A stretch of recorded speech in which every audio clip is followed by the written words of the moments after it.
Okay, guys, a couple things. I'll get going. We're on the finishing stretch. I better turn the screen on here, but we're on the home stretch for Project 1.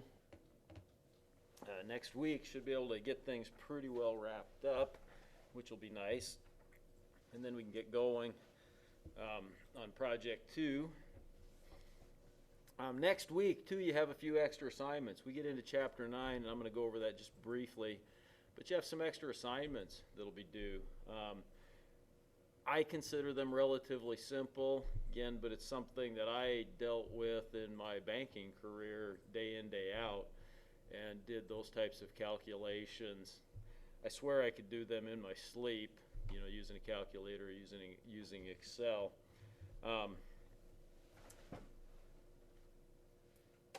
But to me, they're really important. They're really good ones too that you can use in your personal life. Again, if you're thinking about buying a house, you're thinking about investing some money. Grandma leaves you $5,000 or something like that, and you're thinking about investing it, and what's it going to be worth in 20 years? Those types of things.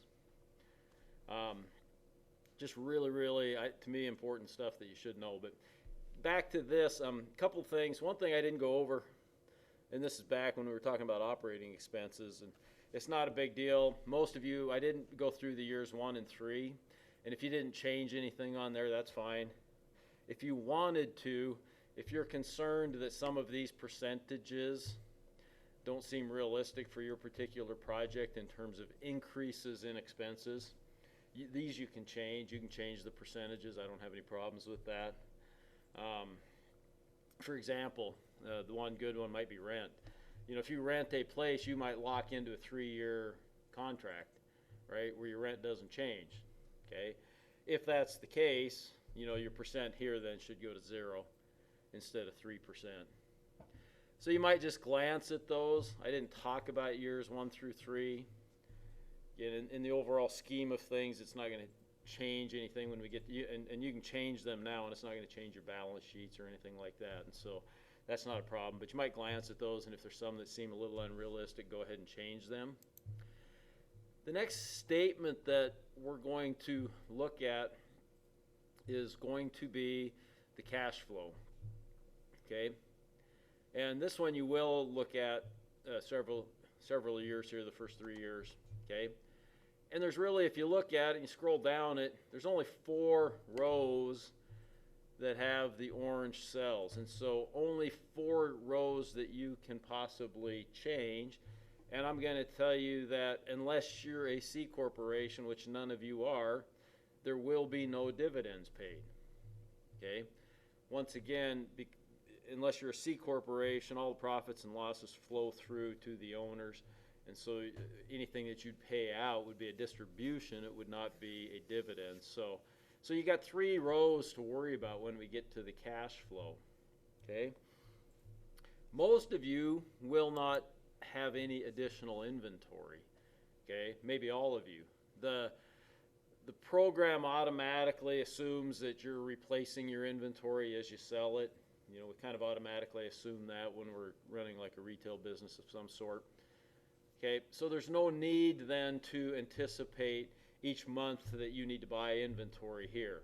Okay, that's already assumed, right? So the only time you would add something in this additional inventory is maybe if you were gearing up for some seasonal maybe aspect, or you think that you're going to have a tremendous growth at some point in the future that you want to account for. That's the only time you would add anything in this additional inventory. So for probably all of you, adding something here, it won't be real necessary. Okay, 1 or 2 of you may be. So if you think it's you, go ahead and ask, and we'll try to make sure that we put that correctly. Then we come down to owner's distribution.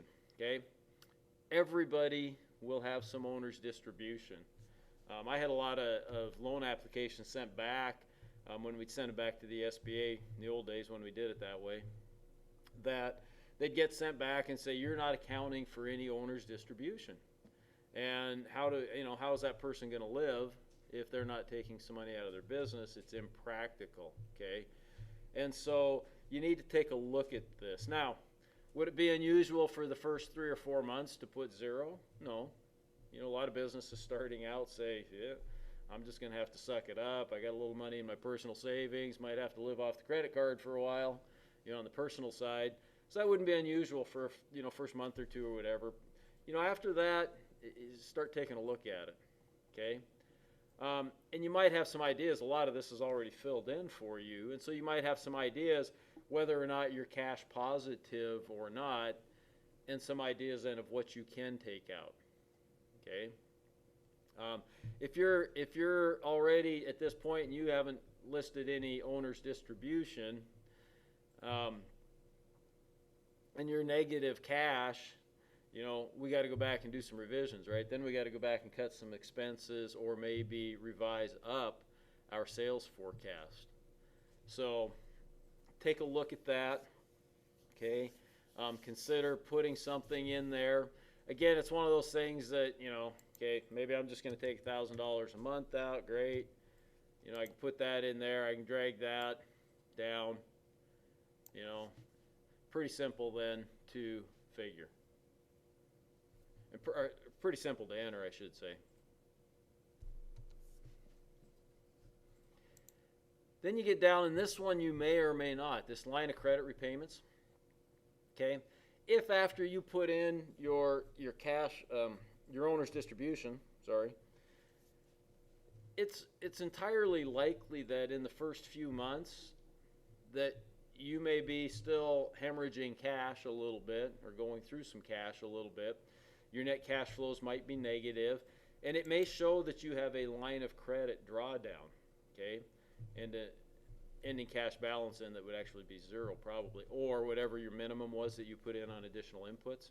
You know, if your minimum was 2,000 or whatever back here for the desired minimum cash balance, it would be at that, okay?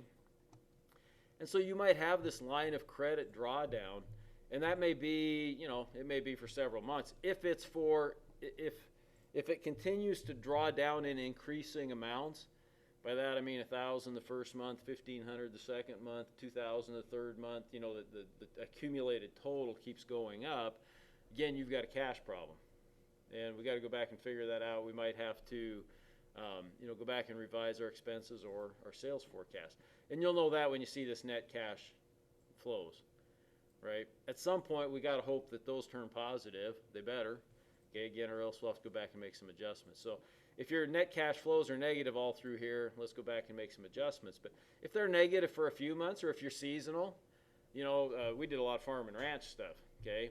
And believe me, farms and ranches during the summer months were extremely negative net cash flow. Extremely. We made a lot of money as a bank because that's what we would lend money to, is for operating expenses. And that was fine, right? Then they'd sell their crops, sell their calves in the fall, and get us paid back, okay? If you have this line of credit, though, and then, you know, your net cash flows start turning positive here, bless you, they start turning positive here towards the end of the year, you need to pay back this line of credit, okay? You should pay it back, and that's what this line's for. So let's say in the first month, your line of credit drawdown was, I don't know if it's going to let me do this. We'll see. I'm entering in some data that into a place that isn't very typical. Oops, that should go in as a negative. Okay. So you see it gives me a negative there. And my line of credit balance, how did I get that paid down? Beginning balance, 1,000. Operating cash balance, 993. Huh. That should be a negative 2 there. Don't know why it's doing that. Yeah, like I said, it may not allow me to do this. We'll see.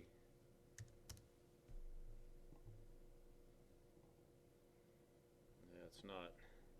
Huh. This will be created. Yeah, I'm not. It's the way the program's set up. It's not really allowing me to do this because somehow it's paying it back.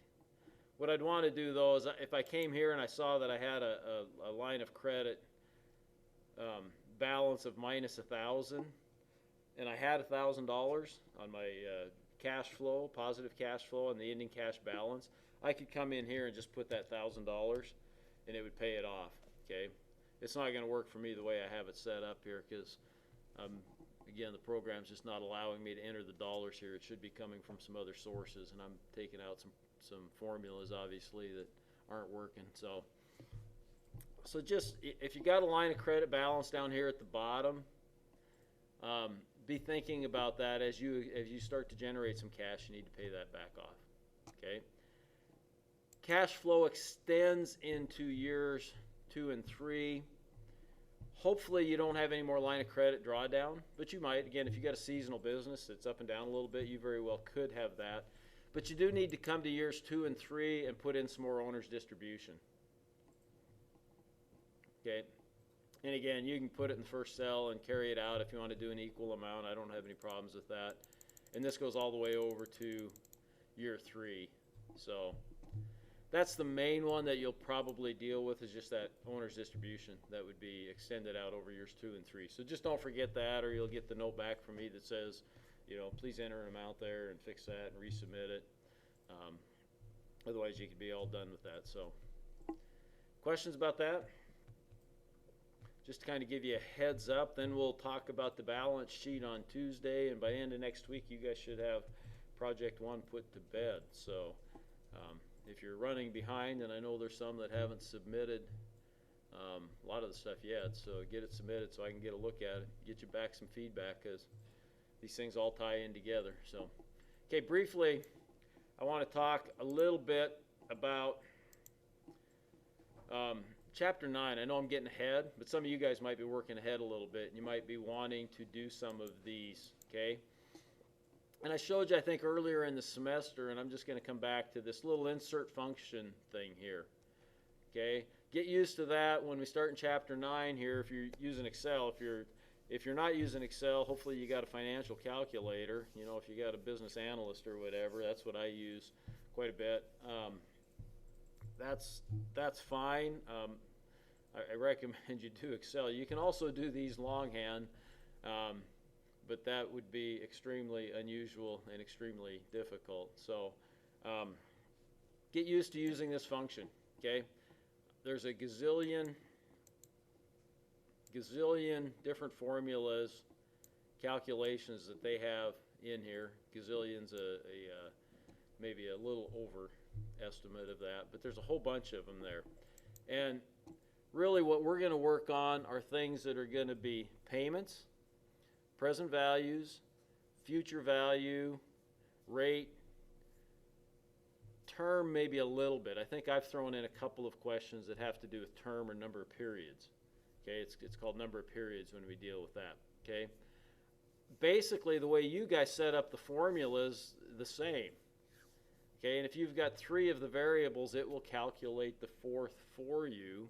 It's just a matter of inputting the data correctly. My biggest encouragement here is that you pay attention to the term, because some of these are annual, some of these might be monthly, some of them might even be quarterly or semi-annual. And so you have to make sure that when you enter the variables that they're all on that same basis. They're all set up for that same time frame, that same term. Okay. Other than that, they're fairly, let's say I want to do a present value. Well, why would I want to do a present value? If I were getting, let's say I won the lottery and they were going to pay me 10 grand a year for the next 20 years, and somebody came up to me and said, I'll tell you what, I'll buy that contract from you. And I want to know what that's worth. It seems like an odd situation, but believe me, some of these happen. We had lots of people that would sell homes, for example, on a contract for deed, and they might sell that contract then.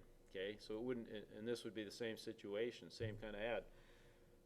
What do? Well, you figure out what your payment is, right? The payment amount is 10 grand. The number of periods